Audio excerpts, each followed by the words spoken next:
Jono, thanks for the catch-up again this week. Coming into this one off the back of our thriller against Northamptonshire. Not often, I guess, you'll chase down 300 runs on the last day of a game and walk off the field thoroughly dejected. Yeah, it was disappointing. I think this group over the last 18 months, when we're set a target to try and chase down, even if it's an unlikely target, which over 300 on the last day on a wicket that's done a little bit, is a tough chase. But you sort of walk in the morning thinking we've got a good chance, because when it's set out in front of us, we do really well, and we tend to, over the last 18 months, chase down big totals. So to come up one run short of winning that game was obviously a really disappointing situation to be in, unfortunately. Yeah, I mean, it seems strange to say, but given the fact that we didn't get there, but it was the near perfect run chase. I mean, talk us through the plan throughout the day. 92 overs, 323 needed. How did you set about talking to the boys, and how did we approach it? I think, to be honest, it started more about making sure that we didn't allow them to dictate the pace in the morning when they were batting. I think a lot of these chases on that last morning, it's easy to sit back and wait for a declaration, but to actually go out there and make things happen and try and bowl the opposition out and not give them that opportunity to declare was quite a big thing, and we did that brilliantly first thing, and that sets the tone. Then you've got most of the day to bat, obviously, so you're looking at wickets in hand, you're looking at holding that position for as long as possible to take the game as deep as possible, so you put all the sort of advantages in your favour. So if you can get down to that last 20 overs with wickets in hand, trying to get around about that 120, which I think we hit perfectly. If you can get to that sort of situation, you feel like there's only one winner and one outcome that you can, or two outcomes with the loss taken off the table, and that's what we got it to. And we sort of faltered a little bit in that middle, in that last sort of 11 to 16 overs, where we found it hard to get the ball away. And then obviously Toby came in and got us a bit more momentum going again. So, yeah, look, as we said, disappointing to not win that game. If we're being brutally honest, I feel it was more about the first innings than the second innings. To be 100 for one at one stage with only, and I say only, bless him, Ethan Bamber, our night watchman, out. You should be getting more than the 277 that we ended up with, and that was our opportunity to stamp our authority on the game and make sure that we were driving that game forward. Instead, we let them back in the game at that point. So that's the disappointing thing from my point of view. Johnny, you talked about the confidence the side had going into that fourth innings run chase, and I think we can all see it. When there's a chase laid out in front of them, they'll give it a damn good go. But how would you change the mentality of the group and try and drive that mentality into them if they're batting in the first innings, so that you're actually flipping it completely and you're actually building a strong position from the start? Because most games this season, we've kind of come out of the first innings, obviously only 2 batting points all year, we've come out of that in a position of weakness, and then you're kind of playing catch up the rest of the game. Absolutely, we've been really poor all year first innings. We were a bit better last year, but it's still something we talked about last year. Instead of having the game set out in front of us and then starting to perform, how do we perform from the start? It's something we continue to talk about. It was our post-match conversations that we had. And I think a lot of that is down to individual mindset.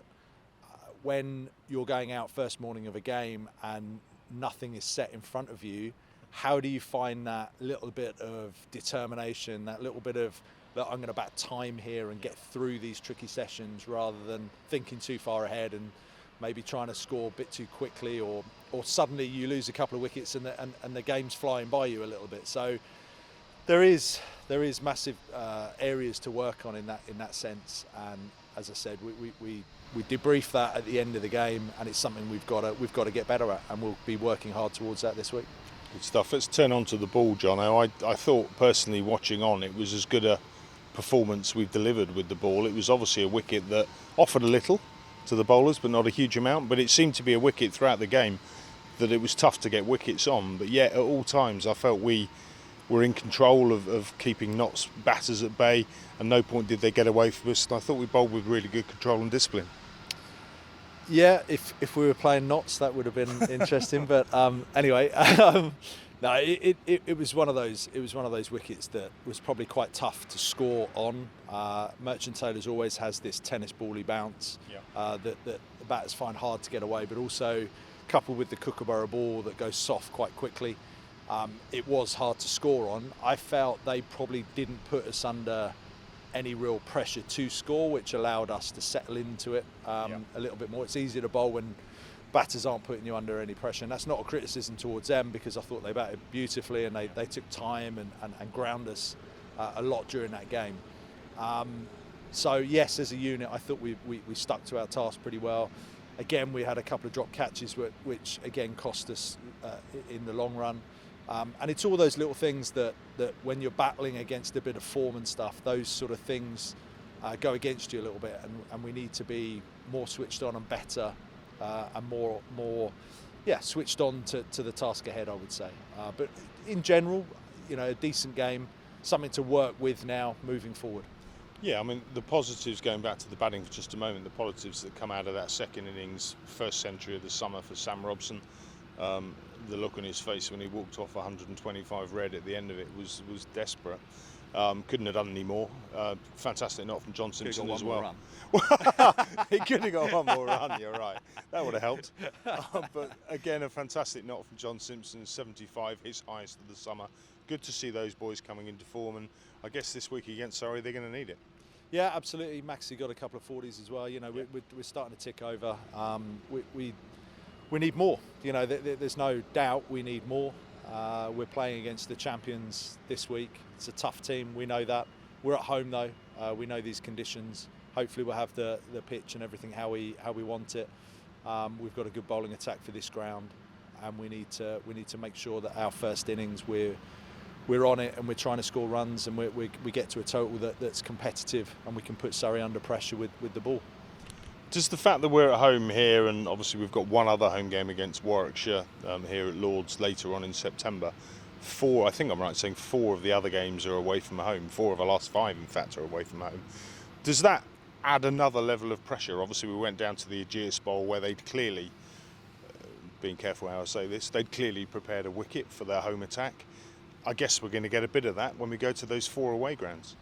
I've no doubt we will, yeah. I mean, it's part of the thing of playing at Lord's, is we front load home games and we tend to have away games at the end of the season. It was the same last year, which we coped with well. We had a strong end to the season last year that got us over the line, and we'll look to do exactly the same this year. We don't look at an away game in fear. We can adapt to conditions, and we did that really well last year, and we've got to draw on that experience of last year. Of being away from home a lot at the end of the season. So I don't see that as a major thing, because we have the advantage at early season when we're playing a lot of home games. Yeah, for sure. Last one, Jono, on this week's opponents. You obviously know them very well. You crossed the river, then crossed back, did the right thing. You know them well. Where do you see the threats coming from our visitors, Surrey, this week? The threats from 1 to 11, isn't it? I mean, they're a good side. They have international cricketers all the way through. So for me, you've got to be on your game from ball 1 all the way through. We know as 11 individuals in our team, we're a quality outfit that have underperformed so far this season as a group, and we know that if we can piece those bits together and each individual does his job, we know we can compete with anybody. So we don't fear anybody. It's not about fearing anybody. We know they're a good side. We'll respect them as a good side, but we also know that we can compete and we're a good side, and we need to find that from early in the game, and instead of being on the back foot trying to force the game, we've got to try and be on the front foot forcing the game. Absolutely. Well then, let that be so. Jono, thanks for joining us. Good luck over the next 4 days. I dare say we'll catch up after the Surrey game. See you later.